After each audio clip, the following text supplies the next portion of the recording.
like anything was possible. Hit cruise control and rub my eyes. The last 3 days, the rain was unstoppable. It was always cold, no sunshine. Yeah, running down a dream that never would come to me. Working on a mystery, going wherever it leads. Running down a dream.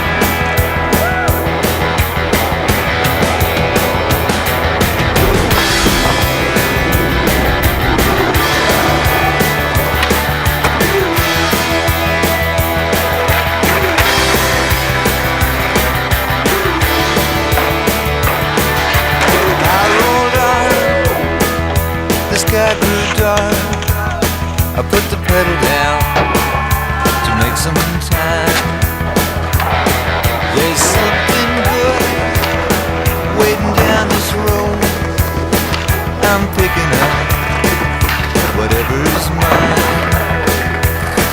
I'm running down a dream that never would come to me. Working on a mystery, going wherever it leads. Running down a dream. Yeah, I'm running down a dream that never would come to me. Working on a mystery, going wherever it leads. Running down a dream.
Yeah, Jamie!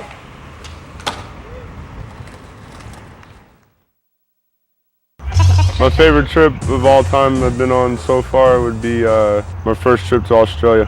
One of the first nights we were there, we decided to go to the casino. It was me, Moses Ikonen, and Josh Freeberg. At the end of the night, I ended up walking away with $19,500 in Australian money. So that roughly equals out to about $13,500. So that started the trip very, very nicely. Since then, I've been to Australia probably 4 more times, and I lived actually over there in Sydney for 5 months. Everyone's super cool there, really nice. There's loads of free skate parks everywhere, up and down the coast, just all around the country basically, and street skating in all the major cities is really good, and even in some of the smaller cities. It's my favorite place so far.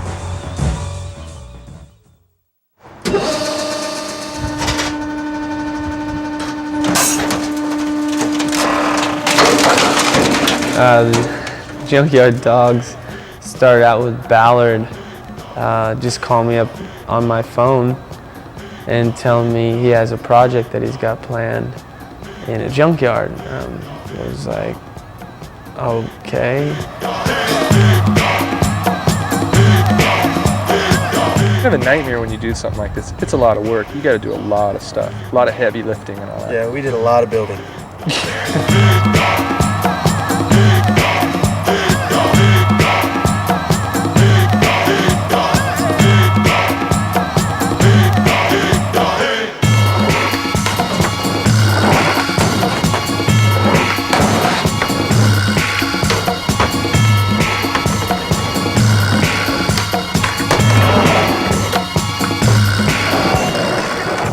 I remember walking around going, what's going on? What is this?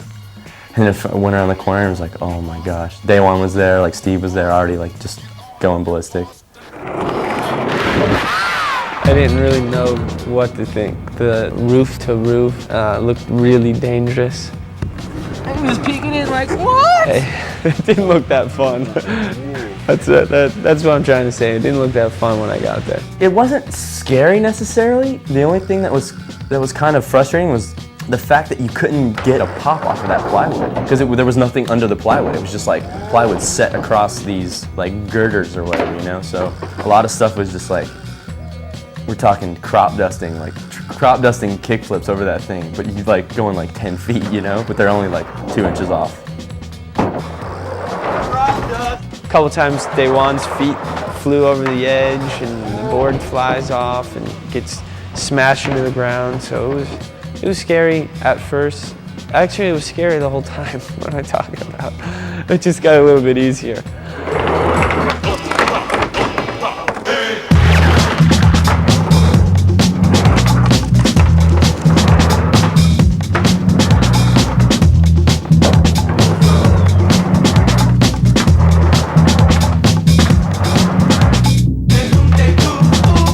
Daewon fakey flipped it without hitting his tail. He actually like did the runoff thing where you miss and he still made it across. And somehow it got in the air over an 8-foot wide flat gap, 25 feet off the ground or whatever, and onto the other side. I thought it was a little bit dangerous. I was a little bit worried about that. A lot dangerous. Not a little, a lot. I mean, that's a long fall. The tall one, that was amazing. That was amazing. I liked that. No net or anything, yeah.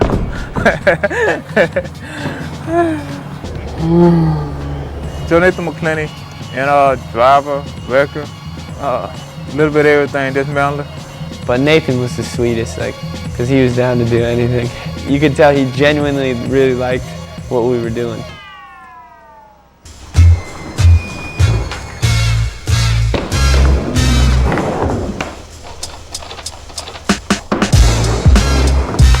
People got to look at something like this and think like, why in the hell are these guys in a wrecking yard jumping on cars? Like, No, they was some nice guys, all of them. The final result was good because we got a bunch of stuff and it was actually ended up being fun.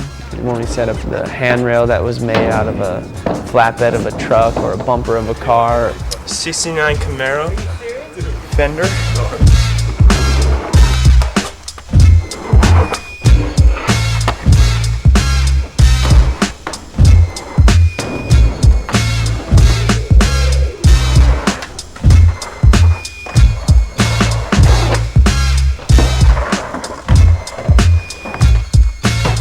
That car with the 2 jumps in the middle. It wasn't too far across, but it had a tranny effect, so whenever you did a trick over, you did float, but you caught a tranny on the way in. It's just more of a, it was just like skating on a pillow, man. It was so sick, dude.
this giant production, just hundreds and hundreds of thousands of dollars, permits, shut off streets, a bunch of children. You got to pull the trigger.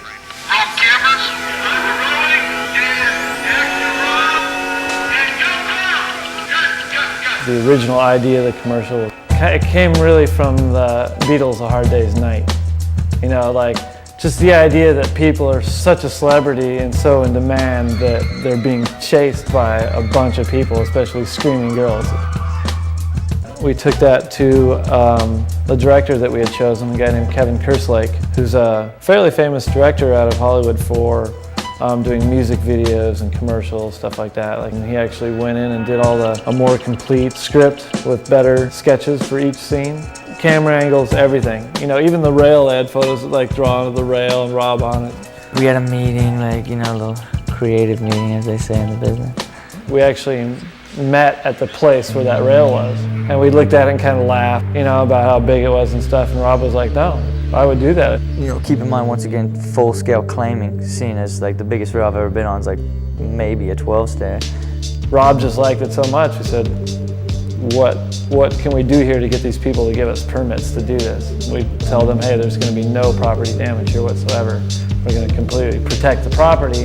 And so the production company in Hollywood actually fabricated an entire rail that was bolted on to the existing rail. There's just, you know, all these kids, and so I gotta go walk and stand in front of them, you know. I'm just like, you know, what's up? You're chasing me. I know nobody here knows who I am. Like, I'm pro skater, you know, whatever. The first one is like, rolling, stand by. I took one push, and they just all started screaming, you know, like, ah! I just immediately bursted into laughter. Like, I had to just stop. I couldn't even believe it.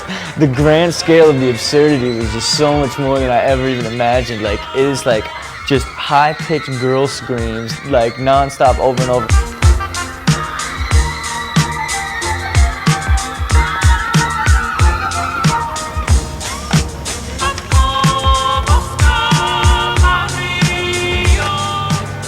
On top of that, whatever, like, you know, you got your catering and there's just production and wardrobe and just, it was just like so hardcore. Like, I had just no idea. There's like 15 cops, you know, like streets are blocked off. So that, you know, there's like the really hot like chick, like the older woman chick, right, that I slide up on. I'm like, what's up? You know, like, whatever, just shut me down. I can't even concentrate. I don't even want to do any of this stuff. Like, let me just get to this rail. I got to get through this, you know? It was just all pressure. Rob had two tricks he had to do, the kickflip at the end and the rail. And it was a lot of pressure because it was the fact that he had 40 people chasing him and about 60 people sitting around this square area just watching. A lot of money sitting on the line for him to go perform, and it wasn't like, I'm a little tired today, I'm gonna go home and rest. It was, boom, you gotta perform now. So it gets way more serious, and now it's just like, rolling, stand by, action, push, you know, and like, of course I'm cursing up a storm. You know, and the guy's like, well, the kids around here, you know, I'm gonna have to you have to tone down the language. I'm like, can't help you. When I couldn't pull the trigger, I was like, you don't grind this thing. You can't walk away from this, you know, like, there's just, you can't. I would keep hearing like, hey Rob, we know you can do it, you got it, Rob, we know you can do it. Just girling me, you know, they can't even imagine like the mental torment I'm going through. Like, I was just so freaked out, just so shook that I'd even committed to it. All you gotta do is do it, just do it. So stand by, rolling.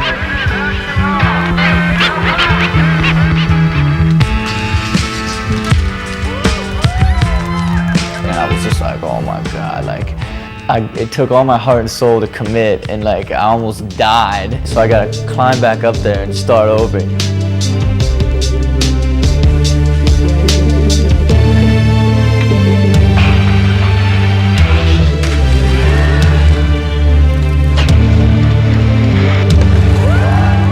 When I started rolling and like realized that I had made it, it was just like I almost cried. It was just ridiculous. The pressure of all that and then actually be able to pull it off second try is pretty amazing.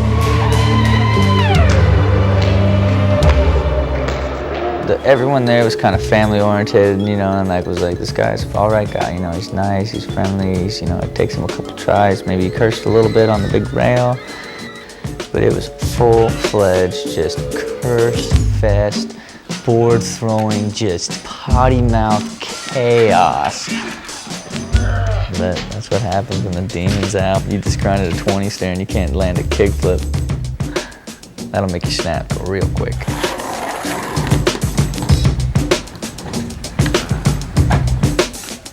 By the way, the last scene where Dyrdek does a kickflip off the trailer, we actually got Anthony to dress up like one of the construction workers. And if you really pay attention at the end of the handrail scene, Colin McKay is in a big white shirt running across the screen.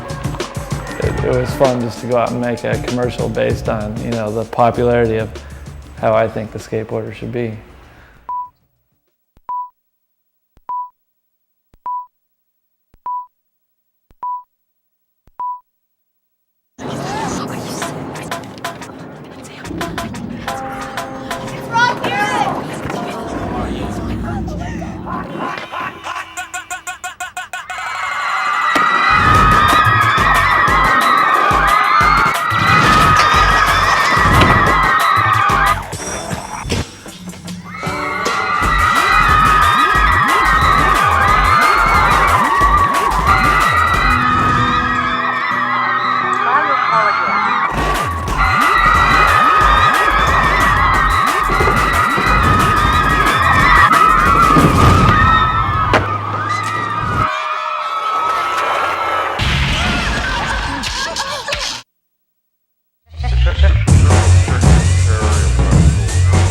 And unfortunately, Rhythm's not around anymore, but I felt really fortunate to work on that project. A lot of great skateboarders were in that video. I feel the video was really well-rounded. It provided a lot of big skateboarding, a lot of technical skateboarding, Shanny skating like triple kink rails, Richard switch heel flip 5-0 on a bench. I skated some obscure stuff, a rail with a knob on the end. You know, we just wanted to portray the way we skated and the way we felt a video should look like.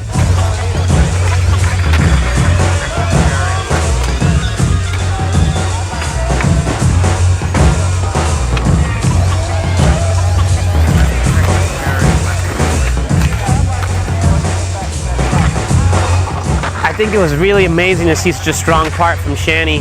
You could always tell when there's a good part when you could pop it in at any time, and it's still a great part nowadays. If that part would come out nowadays, besides his shoes and his t-shirt, you'd probably think it was him, you know, filmed it last month or whatever.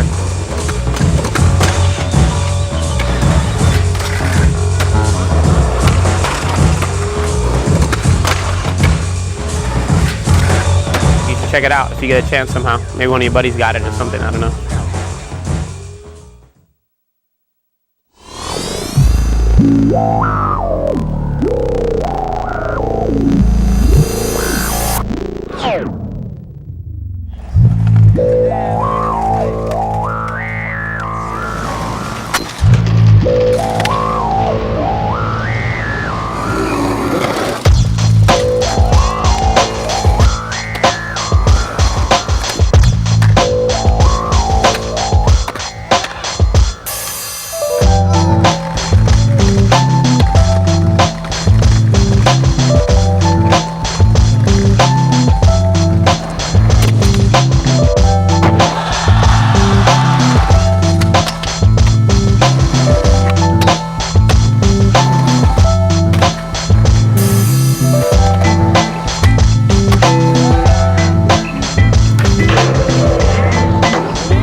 those guns in your face.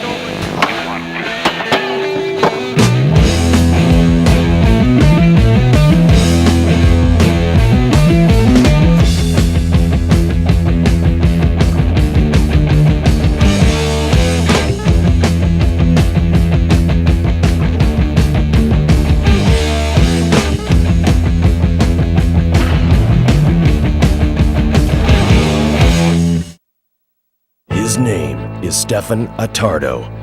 He's the star of a new pro model for Santa Cruz skateboards. He has been described as handsome, tough, talented, sexy, sensitive, dynamic, and brilliant. Amazing Flair raves Skateboarder magazine. He's been called a top contender for an Academy Award. Stefan Attardo is the Italian Stallion.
I've known Chad Simpson for a few years now, and he's always been a super cool, genuinely nice guy with unbelievable skill level on a skateboard. He can basically do anything he wants.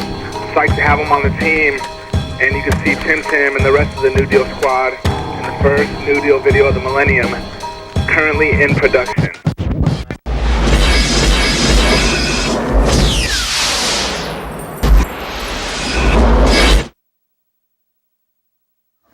The Corey O'Brien was popular back in '89. A lot of kids bought it.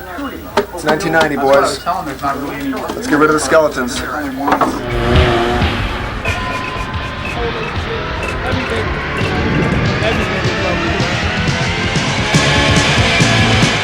In the early 80s, skateboarding started off pretty slow.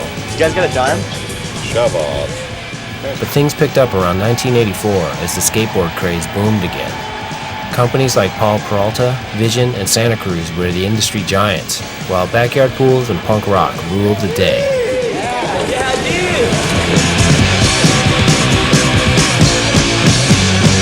I looked at you with curiosity, but when you looked at me, I turned away. In the hyped-up environment of the mid to late 80s, a lot of experimentation went on in different areas of skateboarding.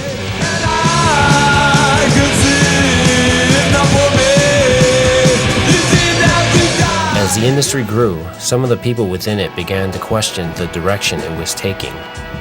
So you had to deal with a lot of non-skaters. That was weird. That was one thing. That's a big thing. I think it was also just like the advertising and the style of marketing and the way all the pros were being used. It just felt really, for me anyway as a pro, I just felt like too much of a commodity.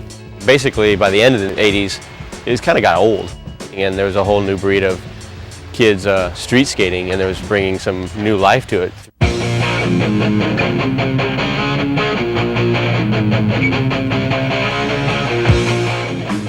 Me and my buddies, we would just go street skate around, and during that time, it was just left to our imagination, like, oh man, let's try this trick, or we see guys from other towns and tripping out on the tricks that they were doing, and we're like, whoa, I never thought of that.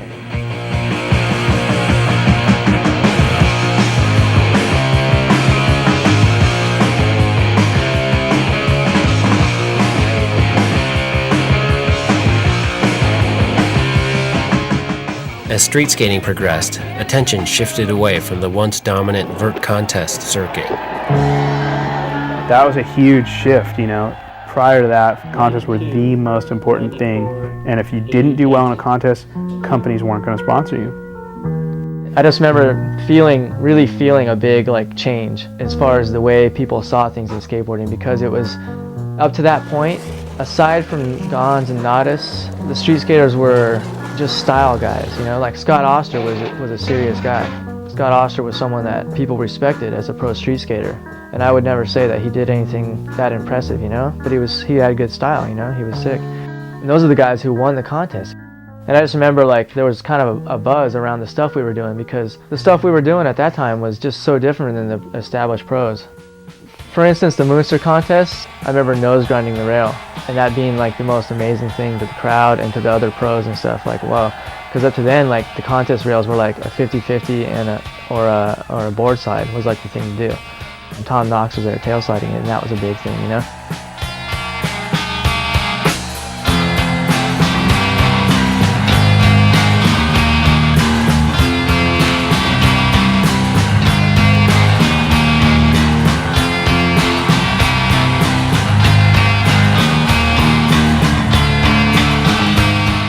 I think not only were the tricks and stuff in the 80s coming to a head, just the old school to the new school stuff, I think that the industry itself needed to be revolutionized or sparked up too, because it went kind of crazy for a while, kind of killed itself.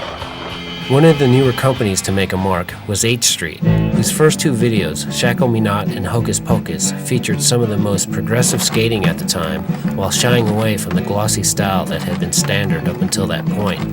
The quality of the footage is so bad. It's still a good video. The skateboarding at the time was amazing, so there was nothing you could say about it.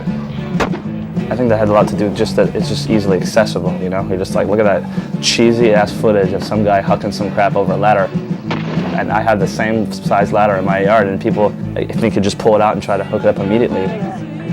This new approach to video making led to H Street's next video, a short promo which was released in 1990. Come around, come around, come around, come around, come around, come around, come around, come around. People made a money, I made a pound. People made a money, I made a pound. Build higher up and feel more alone. Build higher up and feel more alone. Summer skies warm, the sky is bright. Summer skies warm, the sky is bright. Summer sky makes its own kind of light. Summer sky makes its own kind of light. Come around, come around, come around, come around, come around, come around, come around, come around. Don't stop now. Come around, come around, come around, come around, come around, come around, come around, come around. Bring on. All those guys just kind of brought it to a new level. And all of a sudden there was a whole new genre of stuff to try and kind of go berserk on. So obviously people being creative as skateboarders are, whatever, it turns all kinds of crazy ways.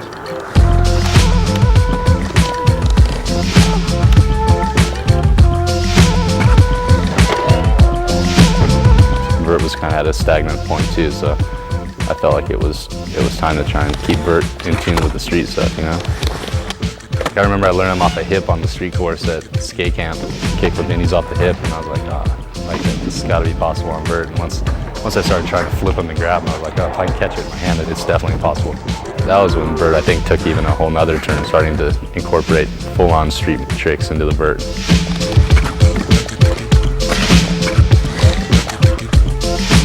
You know, skateboarding has to change. Everything has to change or else it dies. And it's just a progression.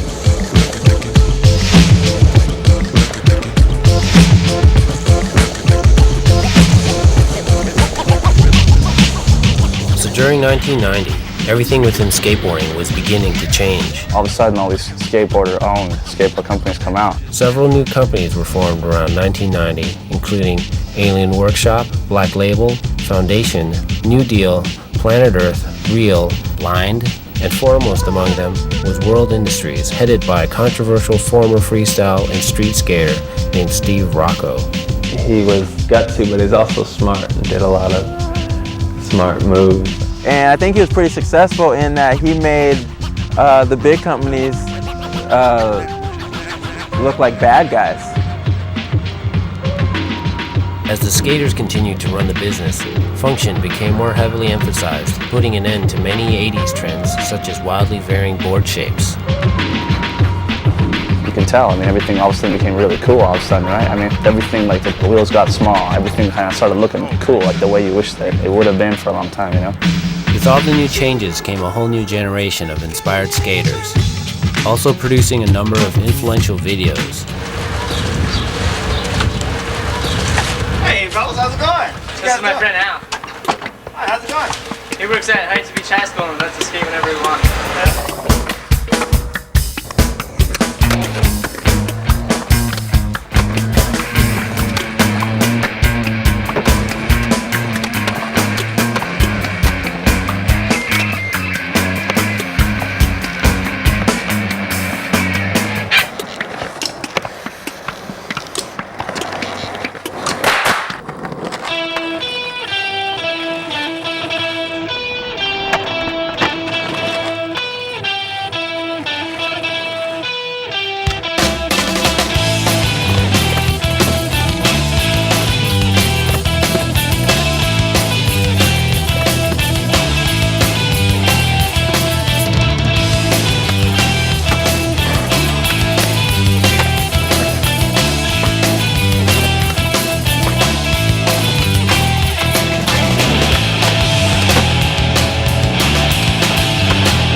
For better or for worse, in 1990, the new school took skating to the next level. We must, we must, we must. We must, we must, we must, we must. We must, we must, we must, we must. We must keep our eyes open.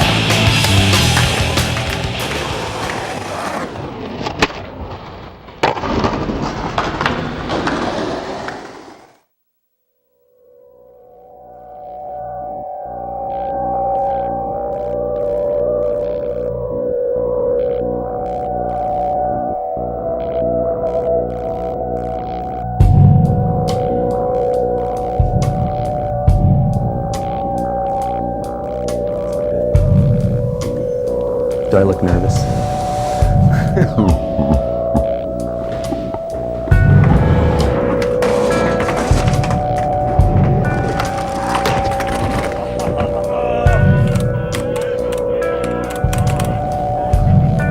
All right.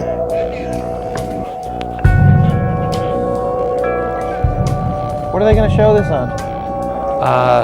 And it just wasn't working out for me that day. And I finally did it. Like big stuff, little stuff, switch stuff, nollie, regular, babbling. You know, and I'm just happy that we were able to do a commercial that has a legit, you know, TV conceptualness, but at the same time it has amazing skateboarding in it. Because I mean, that's how we like to represent ourselves, you know, 100%. Pulling the trigger on the, staring down the barrel of a 20 and pulling down the trigger, pulling up